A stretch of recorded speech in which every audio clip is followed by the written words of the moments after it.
seja muito bem-vindo ao meu canal. Então hoje nós vamos conversar um pouquinho sobre as fábulas de Esopo. Bem, essas fábulas reuniram-se aqui, algumas das fábulas mais famosas então desse autor Esopo. Essa minha edição é da editora Príncipes. Bem, Esopo viveu aí cerca de 550 anos de Cristo, então ele proferia muitas fábulas, muitas pessoas falam que é uma figura lendária e que por muito tempo Esopo proferia essas fábulas, ou seja, ele não escrevia literalmente no papel e com uma pena essas fábulas, mas assim como Homero em Odisseia e a Ilíada, Esopo proferia, ele falava, e aí uma pessoa foi e compilou. Esopo viveu aí na Grécia Antiga, que hoje é a atual Turquia. Então, conta-se uma história que ele foi vendido como escravo, e o seu senhor, na verdade, deu uma carta de alforria, ou seja, de liberdade, e ensinou a ele muitas coisas bacanas sobre a vida e tudo mais. Então hoje a gente conhece então essas fábulas que são muito conhecidas, viu? Como por exemplo a cigarra e a formiga. Essa é célebre da minha infância. E quando eu me lembro de fábulas, eu logo me pego pensando também sobre os ditos populares. Então, por exemplo, na minha família, eu cresci muito com ditos populares. Por exemplo, a minha avó, ela sempre fala: quem não ouve conselho, ouve coitado. E a minha mãe, teve uma vez que ela me disse isso, eu nunca mais esqueci, que o falar é prata, mas o silêncio é ouro. Então, tem muitos ditos populares também. Às vezes varia de região para região, às vezes pode mudar uma palavrinha numa cidade ou na outra, mas sempre tem uns ditados que podem moldar um caráter, pode fazer com que a pessoa abra os seus olhos e também seja uma pessoa mais sábia. E outra questão também sobre a vida de Esopo.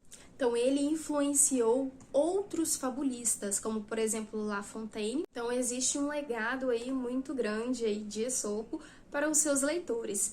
E o meu contato com Esopo se deu desde a minha infância. Na escola, principalmente, nós líamos bastante. Então a professora levava a gente para a biblioteca e lá ela pedia para a gente poder estar pegando alguns livros e tudo mais. E tinha aquelas atividades também em que complete a frase, o que você acha disso, o que você acha daquilo, no lugar da formiga, o que você faria. E uma fábula que eu gosto muito, que está no fundo assim do coração e da lembrança também, é aquela fábula da formiga e da cigarra. Então a cigarra, né, no calor, ela ficava só cantando, e aí chegou o inverno, ela não estava preparada para enfrentar aquele inverno. E a formiga falava, vai trabalhar, e a cigarra ficava somente cantando. Então aí deu uma lição de moral para as pessoas que leem sobre ficar à toa ou preparar-se para a emergência. E as fábulas, elas têm como característica utilizar objetos inanimados ou animais para dar lições de morais para os seres humanos. Então, aqui Esopo ele usa, por exemplo, né, um leão, um rato. Inclusive, nas atividades da escola, a professora sempre colocava assim, depois da fábula, dos desenhos, colocava assim: moral da história. E aí colocava um resumo, aquilo tinha um certo impacto quando lia. E não foi assim também quando eu li, então, esse livro aqui das fábulas de Esopo. Esse livro, inclusive aqui no canal, eu proferi algumas fábulas e eu vou deixar aqui o link para você depois, se você quiser estar consultando aí. E uma das fábulas geniais, na verdade todas são muito boas, e as fábulas, elas têm esse poder, vamos dizer, né, através da literatura, de mostrar como que um ser humano ele pode agir melhor. Por que agir melhor? Porque muitas vezes o animal ele dá mais sentido ou ele faz algo melhor, toma uma decisão melhor do que se o ser humano estivesse ali. É isso que o Aesop, então, traz pra gente de ensinamentos, de que se você estivesse ali no lugar daquele animal, você fizesse melhor, você fosse a mão amiga, você estendesse seu braço, você fosse uma pessoa boa para ajudar uma outra pessoa. Então, por exemplo, aqui nós temos uma fábula onde fala sobre o leão e o ratinho. E o leão, ele é majestoso, ele é o rei da floresta, e ele achava que nunca ia precisar do ratinho, nunca na vida dele. Então teve certa feita que um caçador entrou dentro da floresta e caçou num laço o leão. E aí, o que aconteceu foi o seguinte: anteriormente o leão havia pego esse ratinho e disse que iria comê-lo, mas o ratinho disse: por favor, não me coma, quando você precisar, eu vou te ajudar. Então, quando o leão ele veio a ser pego naquele laço, quem apareceu? O ratinho. E o ratinho foi lá e roeu as redes que estavam naquele laço que prendiam o leão de escapar das mãos do caçador.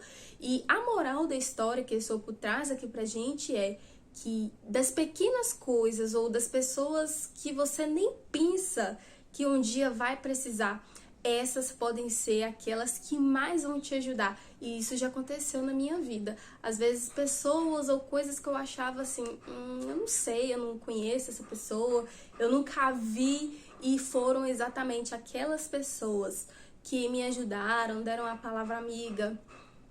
E é assim que acontece, acho que na vida de todas as pessoas. Às vezes, de onde você menos espera que vem, pode surgir o escape, uma ajuda, uma palavra amiga, um braço forte. E existe outra fábula também, que é a seguinte: existia o menino e o burrinho. E aí as pessoas sempre falavam: nossa, o dó do velhinho, andando puxando esse burrinho. E o menino novo em cima do burrinho. E aí, então, o velhinho tirava o menino de cima do burrinho e montava ele em cima do burro. E aí as pessoas falavam assim: nossa, mas esse velhinho em cima do burro, e podia colocar o menino em cima do burro. Então ele ia lá, descia do burrinho e colocava o menino em cima do burro. Aí chegou uma certa feita que as pessoas ao redor falavam: nossa, mas o menino em cima do burro, coitadinho do burrinho, vai acabar morrendo, vai acabar padecendo. Então o velhinho foi lá e tirou o menininho de cima do burrinho. E aí o que aconteceu foi o seguinte também, que, nossa, mas vocês dois poderiam ter montado em cima do burrinho. Então aí a moral da história é: existem situações que nunca vão agradar todas as pessoas. O burrinho estava sem ninguém, estava com alguém, o burrinho ia padecer, o velhinho não podia andar, o velhinho não podia ficar em cima do burro, o menino não podia andar, não podia ficar em cima do burro. Ou seja, não agradou a todas as pessoas. Cada pessoa tinha uma visão. O burro ia padecer, o velhinho era velho demais para ficar em cima do burro, o menino era novo demais, tinha muita saúde para andar. Então, o que aconteceu foi o seguinte: eles ficaram ali naquele impasse, não sabendo o que fazer, porque estavam ouvindo demais o que as outras pessoas estavam falando e não seguiram aquilo que eles achavam que era o correto. Então, não, o velhinho tá um pouquinho cansado, então ele sobe no burrinho, o burrinho tá cansado, ninguém sobe, o menino tá cansado, sobe no burrinho, descansou, desce do burrinho. Então, eles não fizeram esse tipo de gestão para ouvir o que as pessoas estavam falando, mas eles ouviram demais. Esse é o caso, e a moral da história é: não conseguem agradar a todas as pessoas. E aí, aqui nessa fábula, gente, eu gostei muito dessa edição. A capa é muito linda, olha só. A minha sobrinha rabiscou o livro, coloriu. Então tem muitas fábulas aqui. Muitas mesmo. E todas possuem uma grande diferença quando você acaba de lê-las. No momento que você está lendo ali uma fábula, você acha que você vai saber o moral da história. E às vezes você não sabe a moral da história e o Aesop vem com outra coisa assim, que você não havia pensado daquela forma. Ou quando você vai lendo aquela fábula tão pequenininha, mas que você já vai tecendo ali muitas coisas assim, que vai moldando mesmo a sua forma de pensar para algo mais construtivo. O que eu gostei bastante, então, na leitura dessa fábula. Vou ler uma fábula para vocês que é a da cigarra e a da formiga, uma bem conhecida, que diz assim: em um campo, em um dia de verão, saltitava uma cigarra, piando e cantando a seu bel prazer. Passava por perto uma formiga, carregando com ela, com muito esforço, uma espiga de milho que levava para o formigueiro. Por que não parar para conversar comigo? Disse a cigarra, em vez de labutar e ralar desse jeito. Estou ajudando a guardar comida para o inverno, disse a formiga, e recomendo que você faça o mesmo. Para que se preocupar com o inverno? Disse a cigarra. Já temos tanta comida hoje. No entanto, a formiga seguiu seu caminho e retomou o labor. Quando veio o inverno, a cigarra estava sem nenhuma comida e morria de frio, enquanto via as formigas distribuir milho e cereais dos estoques que coletaram no verão. E então a cigarra entendeu: é melhor se preparar para os momentos de necessidade.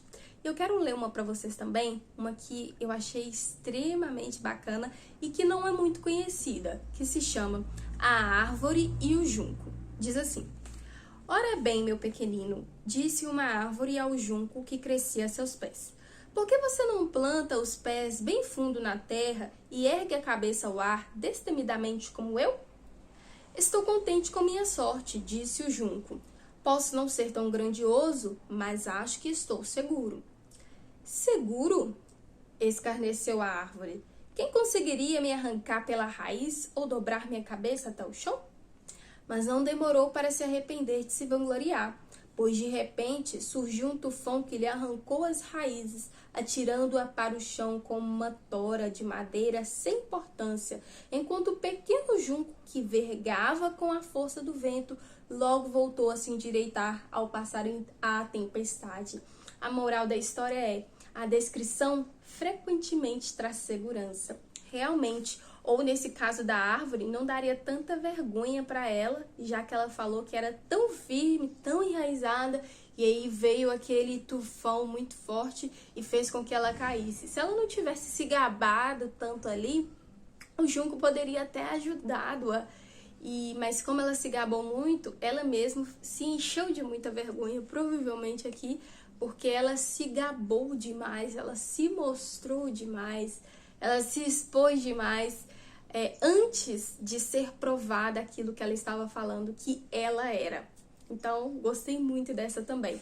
Pois bem, pessoal, aqui tem muitas fábulas bacanas, eu recomendo demais. Inclusive, eu quero ler outras fábulas que o Aesop influenciou também outros autores, como, por exemplo, La Fontaine.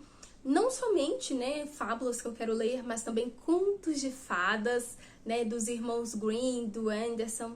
Então, são muitas histórias bacanas que a gente tem ao nosso dispor e que nos ajudam a compreender melhor, até mesmo, para sermos leitores melhor e agir de uma forma melhor no nosso dia a dia também. Então, eu recomendo muitíssimo, então, essas fábulas, esse livro aqui para vocês. Então, a gente se encontra aí no nosso próximo vídeo.